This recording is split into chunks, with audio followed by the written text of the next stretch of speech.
Awesome.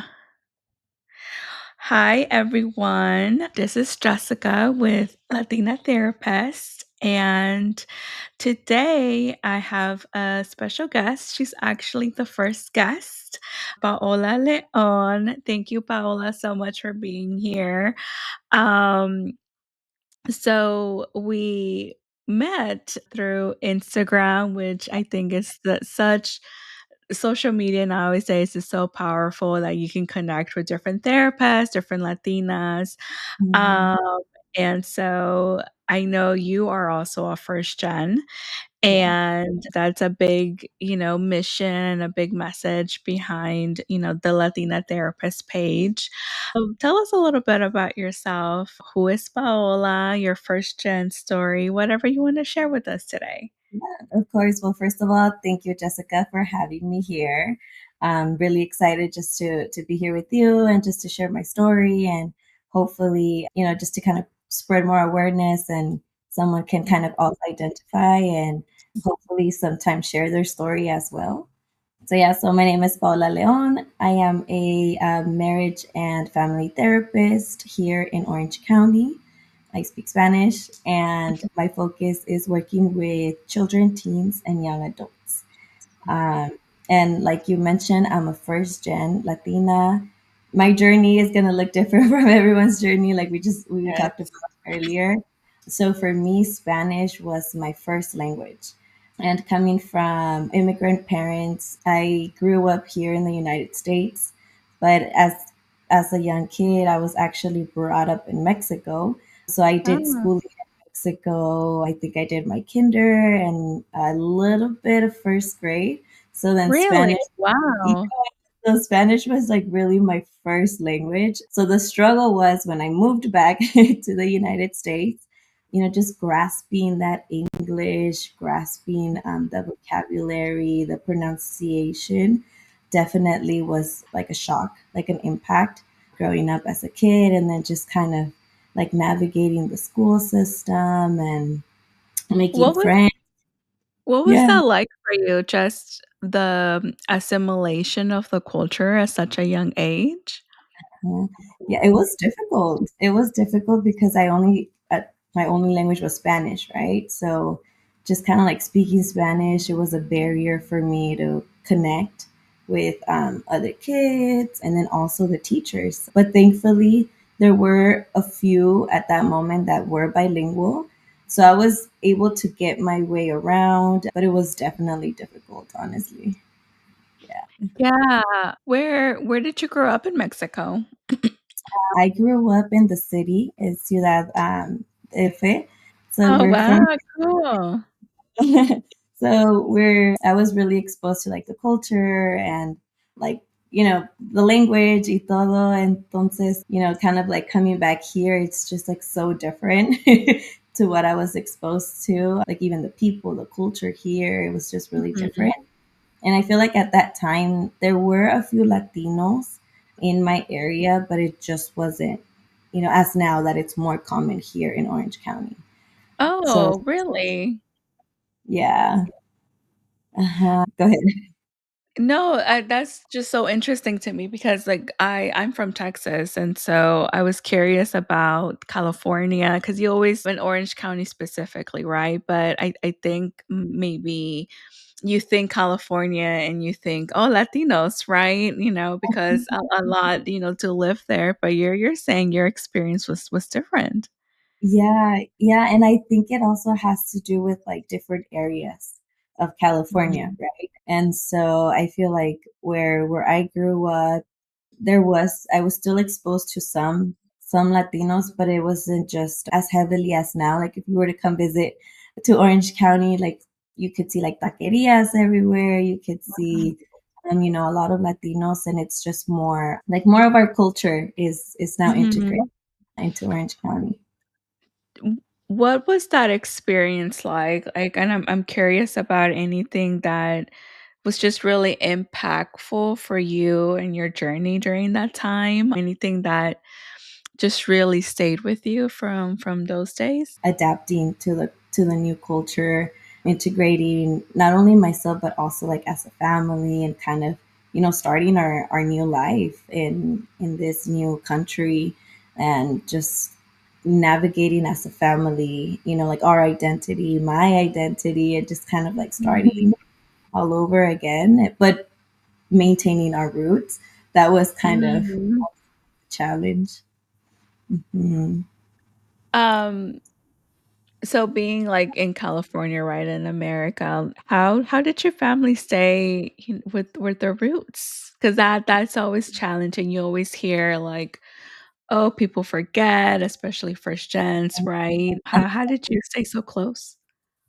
Ooh, that's a good question. I think it just came from my parents. Since we Mhm. still have family in Mexico, just kind of keeping that connection. They were always, communicating with them. And I feel like they were really strong, but open minded as well, as far as like integrating our culture, our roots.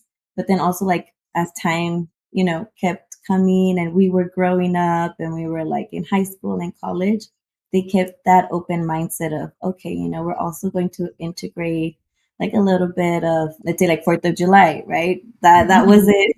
That was something that we didn't celebrate back then. So just kind of also like integrating the culture from US and then keeping our roots.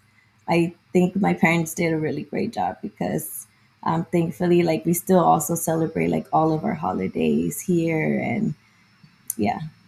Oh, that's awesome. Yeah, I remember when I was younger, we didn't really do the Thanksgiving or things like that. That for me as a first gen, I think that was a little weird for me because like all of my friends would celebrate all the American holidays, and then Mhm. for us, it wasn't really celebrated. So I remember in mentioning it to my mom, and she's like, "Okay, we can start it." And so, yeah, it actually hasn't been that long since my family celebrates Thanksgiving, but it's just like little things like that, right? Of recognizing that you are different from a lot of your classmates. Like some of the same cultures and traditions are not the same. Uh-huh.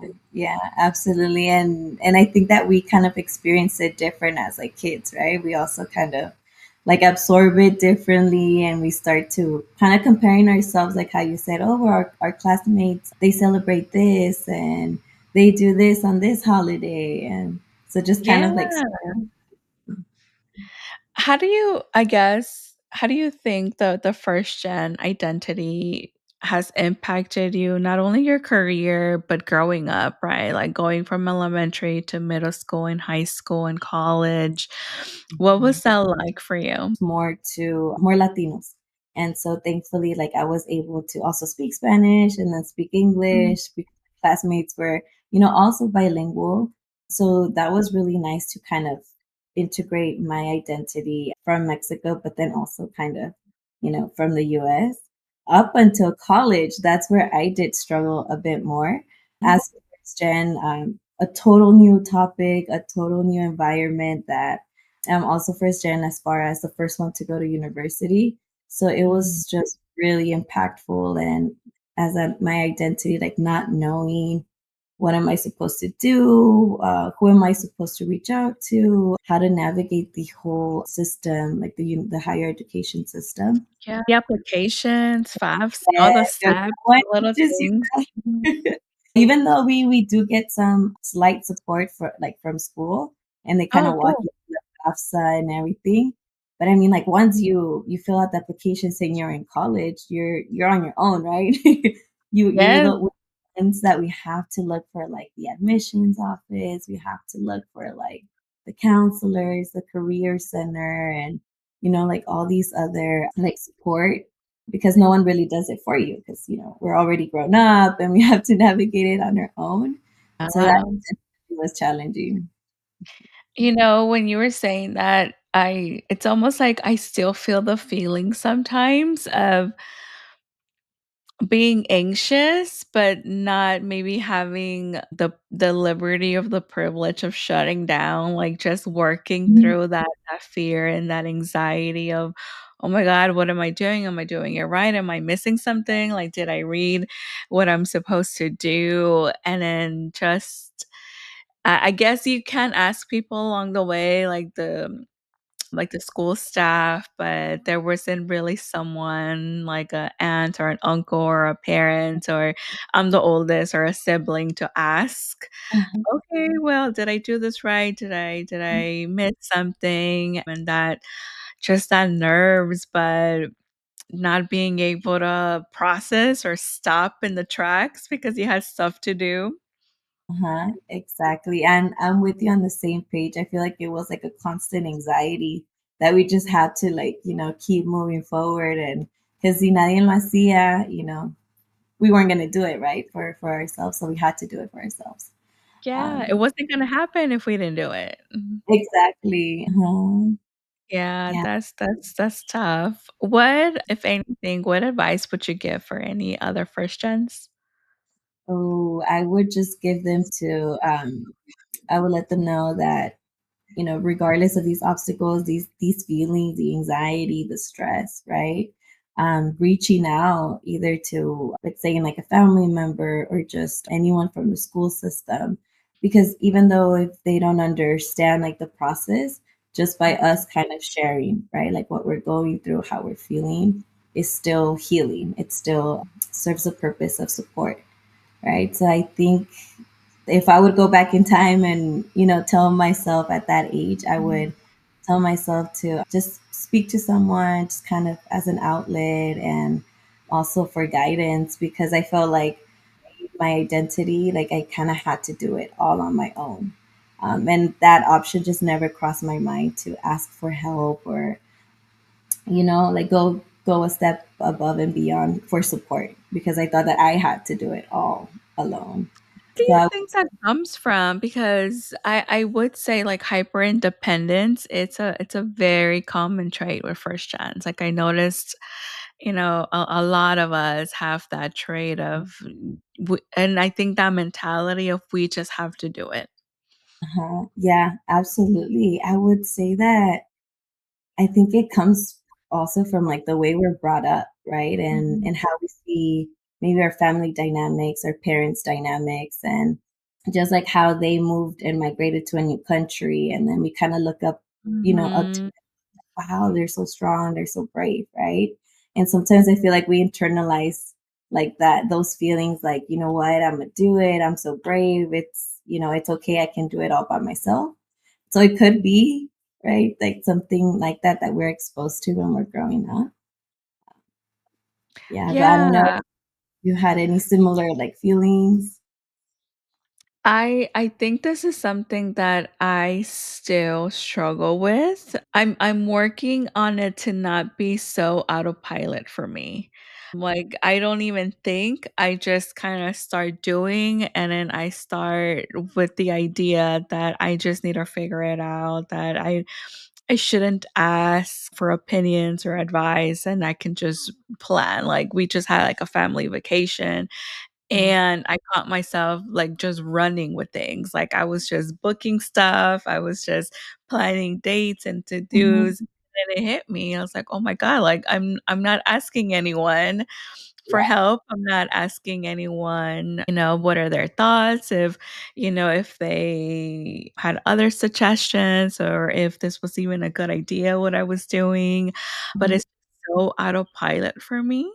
It's just automatic, and I'm trying to work on not being in that automatic space of just taking everything on. mhm. Yeah, Yeah. absolutely. I can see that, and I feel like others can also relate to that, that it's that we're not aware that we're intentionally doing it, right? Like it's just Yeah. like already internalized inside of us. Yeah. Mhm. What do you think is your favorite thing of being a first gen? I think my favorite thing is sharing my experience.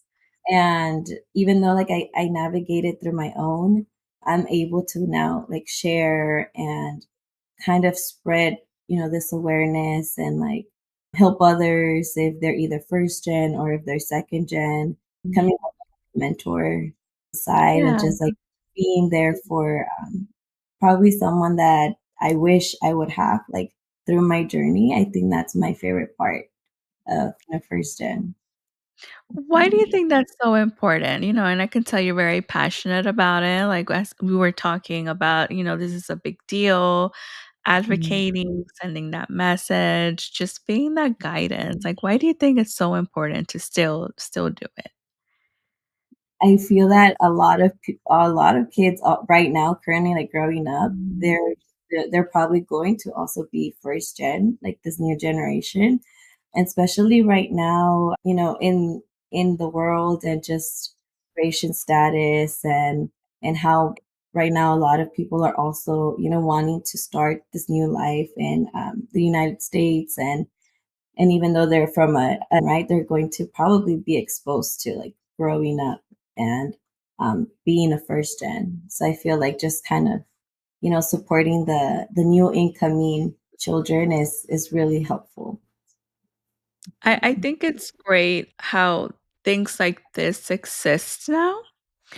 And maybe I just wasn't doing research or maybe I wasn't aware, right? But it would have been really nice to, talk to someone that kind of knew the experience. I think it's something that I learned what a first gen like identity was, for a long time. I was just like, "Oh, well, this is just what it is, it's no big deal."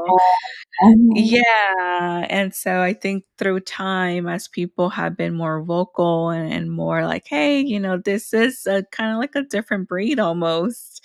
It's very different. I think it has helped me put, like, a lot of perspective to the different struggles and all the different things that first gens do go through.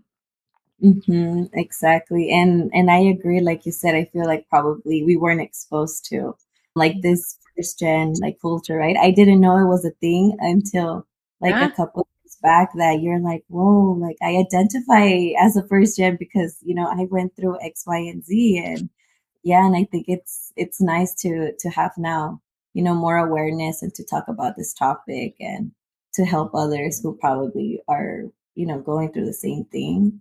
Mhm. Yeah, and I think it builds community.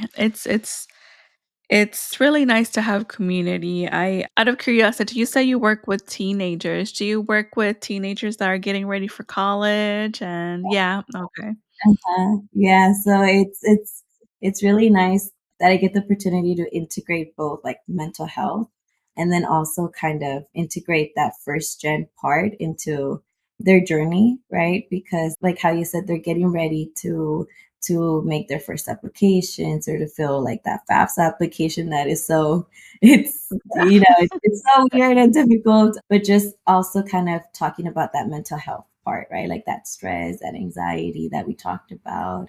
Those intrusive thoughts like, Yeah, am I be able to do this? Or, probably I shouldn't because it looks too hard or too mhm, complex, right? yeah. So I'm really thankful to share that part with others. What is that like for you as a first gen therapist? Like I wonder what comes up for you as you're doing that. Uh-huh. Yeah, absolutely. What comes up is glimpse of like my journey, right? And like how we Mhm. talked about like that wish or that desire of having a mentor or just like sharing my feelings. Mm. I when I see it, when it's like the other side around that it's, the kids also like sharing that in therapy and expressing their feelings, I think it's also in a way kind of healing my own heart, right? Like my inner child. Mhm. So it's really beautiful to see their journey and kind of like following them along to their adulthood. Oh, that's really special. I don't know if this I don't know, good or I don't know, but I find myself, almost going into, like, coaching list mode a little bit of, like, okay, like, have you applied? Do you know what school you wanna go to? Do you know your major? What's the plan here? What do you wanna do?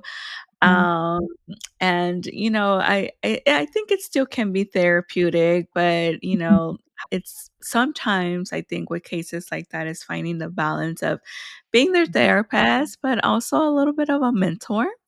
Mhm. Absolutely, and then just kinda having, like, that balance. Because how you said, sometimes our autopilot comes on, right? Like, let's Yeah. do that checklist. Like, let's Yeah. work on timelines, right? And it's something that I totally understand, and it does, it can come up, right, in therapy. Mhm. Yeah, topics that I'm noticing that come up a lot is things like imposter syndrome. Uh-huh. A lot just, working on believing that they can, believing that they have the ability, they have the tools, that it'll be okay. But also, I think a lot still have pressures from family. Mhm. Either, maybe they don't have the best support and that's really stressful for them, like, they want more of that guidance. Um, Mhm. they wish they had parents that, knew the process and the system or pushed them, for something like an education. And then Mhm. there's the other spectrum of maybe they get a little bit too much and then they start Yeah. imposing, yeah, what major to do and what career and what's a good career and what's not. Mhm. But I think, finding their voice, and I think that's a common thing with us, right? Like, what is our voice and finding it and then not being too blurred with our family voices. Mhm. Absolutely. And I can resonate with that. Like growing up, finding like our identity, right? And even though I was born here, but I feel more, more Mexican because of my roots, just Mm, kind of finding like that balance, right? And in our identity, or just even finding like who we are, and our own culture, because now my culture is like a little bit of both, and it looks different, a little bit different from probably my extended family, that maybe their mm. their roots is just only, from Mexico, or just Latinx Yeah. roots. So I think, yeah, I can see like how also this new generation is also, going through that battle, navigating their identity and finding that balance too. That's I love the way you said it. It's like finding yourself because I do is it a journey for everyone? Yes. But I think, for first gens, it's the added factor of the multiple cultures, right? Okay, well, my parents are this way, my aunts and uncles are this way, my cousins are this way, I'm this way. And everyone's from the same family, but it is different depending like where you grew up and, if you're from here, you're from over there, or, Yeah. what helped you the most find who you are? Oh, that's difficult. That was a Yeah. really difficult topic. And to be completely honest, it was just not so long ago, I would say like 5 years back. Like I was already a grown person. And that I feel like that's when we get the ability and the opportunity to be more authentic, right? And to allow ourselves to explore a little bit more about our culture and our identity, because now that we're already, kind of grown up, we don't have that much of like our parents, Mhm. kind of like telling you, well, you're supposed to do this because everyone does this, right? So then that's where I kind Yeah. of got the ability to stand up for myself and like my needs and my culture, and then just kind of navigating what sit well with me. So I think that helped age, like growing up. Maturity Mm, also helped a lot, and of course family too, because they were really respectful. They respect, our views now that we're older, our opinions, and they kind of accept the fact that they do look different, and we're still family, right? Even though we think different now and we view things different, that doesn't change like the family dynamic. Mhm. for sure. I think age is definitely a factor in maturity, right? I remember when I was in elementary school and even some middle school, because it was such like an American culture, Mhm. I would always I ask myself, well, and my friends' parents knew English, and, looking back, it's so cringe, but at that time, that 8-year-old, that 10-year-old, always wonder, "Well, why do my parents don't know English?" "Why Mhm. can't I speak English with my parents? How come it's only Spanish?" And yeah, looking back, it's just so cringe, but I think it speaks the pressures of culture and society, and Mhm. I think wanting to fit in, right? Like, I didn't have a lot of friends that, only spoke Spanish with their parents. I think I've only had, like, 1, and so everyone else I felt like was more Americanized, more in the culture, and then I didn't have that, and I remember pop culture was really hard for me to fit in. I didn't grow up with cable, like, I didn't speak English at home. I didn't know the music, the MTVs and the music videos, and that is something that slowly started coming up in my life, but I remember it made me feel like I didn't really fit in, and just struggling with that. But, as you get older, it's like, okay, well, it's not that you didn't fit in, you were just culturally different, which is totally okay, right? Like, I love my culture. And now that I'm older, it's funny, and when I was younger, I was like, "Well, why can't I speak English with my family?" And Mhm. now I have this fear of what if I lose the culture? Like, what if, my kids and then their kids, and then I was like, "What's gonna happen to the culture?" Yeah. And so now is this big fear of mine, and so I'm very, like, adamant of, sticking to my roots. Like, it's really important for me to stick to my roots now because it's like I don't wanna lose this culture. Mhm. Yeah, absolutely, and I feel like just how you say, like, growing up, right, we kind of view it differently than when we were kids. We wanted, Mhm. like, that sense of belonging because I was, Mhm. same on board with you. I felt like I didn't fit in and, as having English as your second language, we have an accent, right? We don't have that perfect Yeah, there's pronunciation. words I can't say still. Right. And so we're like and so as a kid, I feel like it's a little bit more tough because, other kids notice that and then there's like that bullying also, right? Of Mhm. like, "Oh, well, you don't know how to pronounce this," or, "You don't know how to, speak English," and stuff, and so I think, like, as we grow and as we get older, right, now we appreciate the fact that we can speak 2 languages and Yes. culture, right? We appreciate it so much more than we were children. So I can relate with that, definitely. Yeah, and I think it does, impact, maybe delays it. I don't know, right? Of like finding who we are because we're almost like this battle, right? Of this American culture and this culture and which one. And then there's like I feel like when we're younger, there's not this appreciation that Mm, we get when we're older and we start clicking things and maybe we don't feel those pressures anymore. We realize where they were coming from. But yeah, it's definitely a journey. yeah, for sure. And then there's this saying that no somos ni de aquí ni de allá, right? I don't know Mhm. if you heard it, that we're not Yes. like fully, from like our roots from where our parents grew up, but then again, we're not like fully, 100% connected to where we were born. So I can see like that imbalance, right? Ni de aquí ni de allá. Yeah, which is I think a big maybe like identity crisis sometimes. It's like, okay, well, if ni soy de allí, ni soy de aquí, ¿de dónde soy? Yeah. For sure, uh-huh.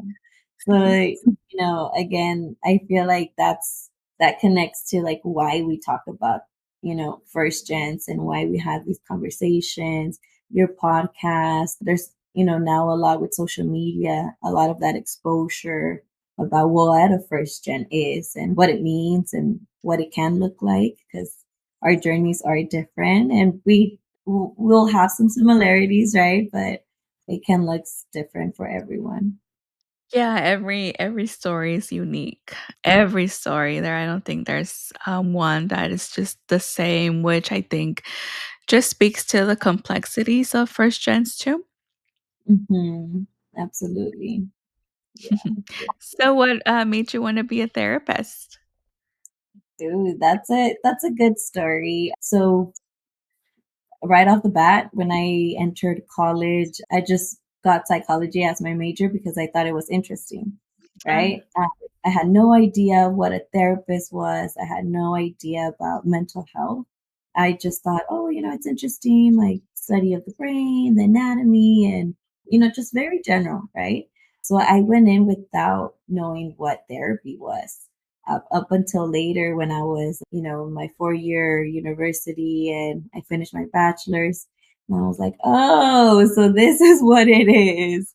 So I felt like, you know, just the need of, again, like, being there for someone or help someone, you know, talk through their feelings, help them navigate their journey, breaking that stigma because when I was in my undergrad, I would come home and I would kind of share like what I learned with my parents and they were also like, "Oh, okay, that's interesting. Like we haven't heard, much about that." And so, just kind of like me having that knowledge and also helping my family and then like now having the opportunity to help others and it's the best feeling ever that I have the opportunity to help someone or just hear someone out, and especially if it's from our community, like our Latinx community, that hits home. So it's just oh, for very sure, definitely.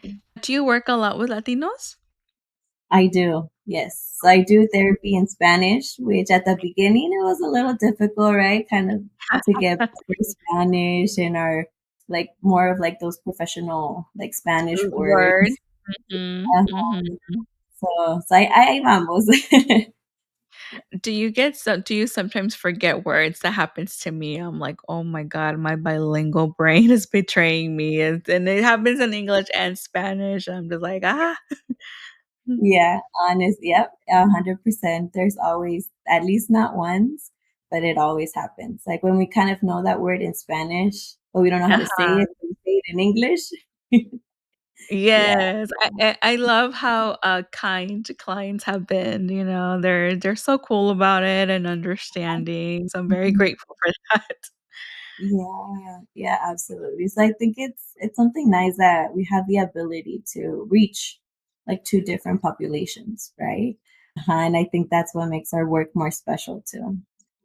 For sure. I would say like maybe 80% of my clients are Latinos. And then it's really nice of I have first gen clients, I Mhm, have second gen clients, I have immigrant clients, mhm. and I have clients from El Rancho and it is the coolest thing ever for me. I love it. It's truly, it makes it, it's why I became a therapist.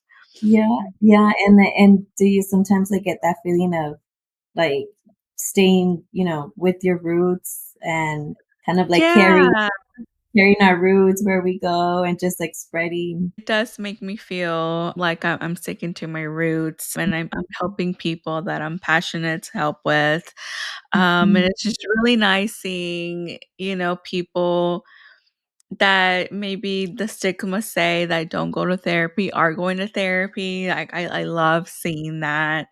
And then sometimes I think they get like really surprised with me too. Sometimes they'll ask me like, "Oh, where you from?" And then it's always a relief once they know that they know that I know Spanish. And then it's really cute. Like the people that I get from El Rancho, I always say like, "Oh, well, my parents are from El Rancho," and they're like, "Really?" And it's like, "Yeah." And they're like, "You didn't grow up there, though, right?" And I was like, "No." I was like, "But I visit," and they're like, "Really?" And I was like, "Yeah." mhm. Yeah, I It feel like it just feels helps, like, to build that rapport, right? And, like, that connection with their clients. yes, it feels very homey and, even, like, their sayings, like, I hear, like, my parents, like, Yeah. say some of these things, like, I can say something and they're like, "Easy," and I'm like, "Okay, easy." Yes, and I'm with you on that same page. Like once they know that you speak Spanish, I don't know if you ever got just like this, like their eyes brighten up, and it's just like if like a sense of relief for them also that they get to speak their language, right, which is Spanish, and they express their feelings in Spanish. So if they were to like have a translator, let's say in therapy, like, just that feeling is not the same, right? Or, like, the translation of the words is not the same. So I can like, I've seen that they're just like, like, if, a weight came off their shoulder when they know that their therapist speaks Spanish and they're exposed to the culture. Yeah, I think it's such a great feeling, but I think it also makes me feel it makes me feel sad, but I think it's also like a reminder of like, okay, like this is why you're doing it, to have that because then that lets me know they don't always have that. Like, the amount of relief sometimes that their faces make is like, okay, like this was a journey for them. They're not used to speaking someone in their language. Exactly. Yeah. Mhm. So go What ahead. are you noticing or what's something you notice with Latinos in mental health? I've noticed it's kind of like a imbalance. So from one side, I notice that there's like that want and that need for help, and they'll reach out for services, mental health services. But then again, I notice the other imbalance part is that probably when they're in therapy, and if we talk about, let's say, a topic that's probably a little bit too triggering, or maybe they're not ready, they'll drop out of services, or there's sometimes Mhm. they'll put a barrier, or they'll kind of stay behind the line a little bit. So I've noticed like that imbalance, like some, they're ready for that change, or they just want to, talk about those things. But then we see the opposite, like, no, we can't talk about that yet, probably. Mhm. Yeah, I think that's been, one of my biggest struggles of there's definitely some that are just very open, very, "Okay, like, I'm ready," and then I think it's a huge step for people to come, but sometimes there's still, like, this trust factor of well, what is therapy really about? Like, do I need to still even be here? And there's almost like this hesitation or this, I'm really still not sure, or what do I talk about in here? But, I think it's just patience and like walking through them and meeting them where they're at and just saying, like, hey, like therapy is not just for rock bottom. Like, therapy could be to work on your marriage or, find like patterns that maybe you're not helping or just kind of dissect some things. Like it doesn't have to be a crisis for you to be in therapy. Yeah, or any like, deep topics that they're not ready to talk about. So what I Yeah. usually like is just to kind of be, like very general, like with the coping skills and like what stress is about. Because not a Latinos, or in the Latino community, they don't know that if we're feeling stressed, right?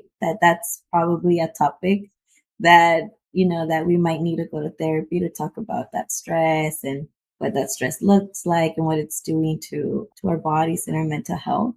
So Mhm. just kind of like, like leaving it very general, and I think that's like a little window for them to like bring Yeah. other things. Yeah, Mhm. I think the culture and tradition is so strong. Like I think with Latinos that sometimes we just do things because we need to do them. Uh-huh. And so when I ask like things like, "Oh, what kind of marriage do you want then?" And then they always look at me like, "What?" I can say what kind of marriage I want, and it's like, Mhm. "Yeah, have you thought about it?" And they're like, "No." So it's just like even introducing that idea of like as we follow like this culture and traditions that we can also think about how we would want them. That it doesn't have to repeat, the same way that it did with other generations. They kind of like breaking those patterns, right? And breaking the cycle. Yeah. Like we can have conversations about these things. Mhm. And I think Yeah, we're and just so used to just doing stuff. Mhm. it's kinda like on that autopilot again, right? Yeah, Yes. yeah. Yeah. So, if I can think of any other challenge, I would say Mhm. that I've seen in therapy, it would be the language barrier that I Mm. have seen a couple few clients in where the kiddos come in and they only speak English, right? And then we have parents, mom and dad, that they only speak Spanish. And so for the kiddos, their first language was English. So when Mm. they're in therapy, right, there's like that challenge and that struggle of communication and kind of expressing like what their kid is going through. And so a little bit of like when we try to translate that and communicate it to the parents, we lose a little bit of what their feelings or what the emotions they were trying to get across. So I've seen a few of those challenges. Yeah, I've seen that so much too, and I think it's part of the motivation behind, I think, being vocal about this stuff too, because, yeah, I think when the teenagers, right, are first gens and they're very culturally different from their parents. And now we're in this era, right, where we are talking about depression, we are talking about, mental health. And then, to be that parent is whoa, right? Like, what are you talking about? Like, no, those things don't exist. And so now Uh-huh. we're having conversations about these things, right? And navigating them could be really difficult because there's that cultural difference, that generational difference. Like I've had parents that have had their kids like at older ages. So then we have that, right? Okay. Yes. Okay. They're really not having it. They're kind of always kind of implying, well, why do you need therapy? Like the joke of like, just talk to us, it's free. Right, yeah. Oh, and especially, I don't know if you've noticed, like, the pattern if the youngest one, right, is the one that's coming into therapy, and then parents would sometimes kind of bring up, "Well, why do you need to talk to someone if your siblings, right, are doing well, or if your siblings don't have any of these concerns or depression or anxiety?" I've also seen that, like, the youngest one sometimes might is the one that is exposed maybe a little bit more to like this culture and like the therapy and also schools kind of bring it now more like the mental health part. Yeah, mhm. Have you seen it with adult children too? I sometimes do family therapy with adult children and then their parents and, it's similar. It's still like you can't sometimes there's this struggle of reaching the parent of like, "Understand me, understand the impact that you're doing," but it can be really hard. Yeah, I can imagine, and I feel like regardless of the age, right? And if we haven't healed from what we're going Yeah. through, it just kind of carries on with their life. And I think that there's no right or wrong age to go to therapy. And For if, like sure. how you said, adult children, if they want to have like that family session and they want to have that space to express like probably what they've been carrying for all these years, it there's no timeline. Mhm. Yeah, and you're absolutely right. I do notice that when the adult children are coming in for family sessions, they are saying all the things that they didn't say as kids or teenagers. But yeah, there's no, time limit. I think, it's when they're ready. When they're Yeah. ready to talk about these things and talk about their struggles and what was their, experience like. I think it's very brave. Absolutely. Also for the families, right? That they kind of Yep. acknowledge and that there's that need to talk about these topics or to have these conversations. I think it's also brave as a family to kind of share this space. Yeah, because I mean, for us, like the first gen was new. Like that label, we were not really aware of, and so something we had to figure out and find out. Like it was a thing, and our clients are the same way. Like I don't know if they know it's a thing either. When I try to explain them, all of them are like, "Oh, yeah, that makes sense," like, it's new to them too, and I think if it's new to them, it's definitely new to the parents, right, of the impact and the challenges, immigrant parents and first gens have.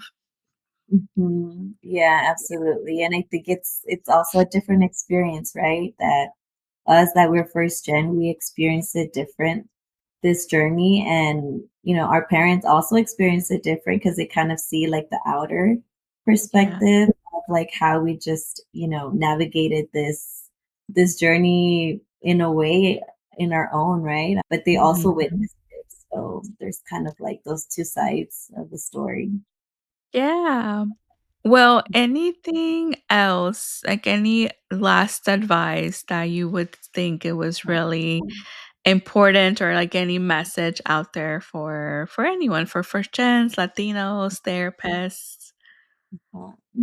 I think I would just say, to have no fear, they're not alone in this journey. And even though we might feel that we have to do everything on our own, it's okay to reach out. It's okay to ask for help. It's okay to kind of share and express what we're feeling in our journey. And I think that's the most important thing to have, like that community and that support that we talked about earlier. So even though we know that they can do it on their own, they don't have to do it on their Yeah, own. yeah. It's I would okay. say, It's okay to yeah, ask. yeah, Well, thank you so much again for joining. It was a great talk. I think a much needed talk that I know someone will get something good out of. of How can course. people reach out to you or message you if they were interested with working with you or anything like that? Yeah, so they can contact me through Instagram at Paola Therapy, and then they can either my email is there, they can reach out via email or just through Instagram. I do a lot of like affirmations and just to kind of, like these positive like statements. And I think it's the way I kind of like to share the awareness is more on like a universal language and not too, complicated with all these fancy jargons. So that's kind of like the style, right? Because I feel like we can all identify when we read like a simple sentence. So yeah, they could reach me through there. And it was really nice talking to you. I really had, an amazing time to share this topic, and hopefully someone can find it helpful too. Yes, I'm sure. Hope so, hope so. Well, thank you so much, and take care, and we'll talk soon, and then hopefully you Yeah, can join again in the future. hopefully. Sounds good, Jessica. Thank you. Yeah, bye-bye. Bye.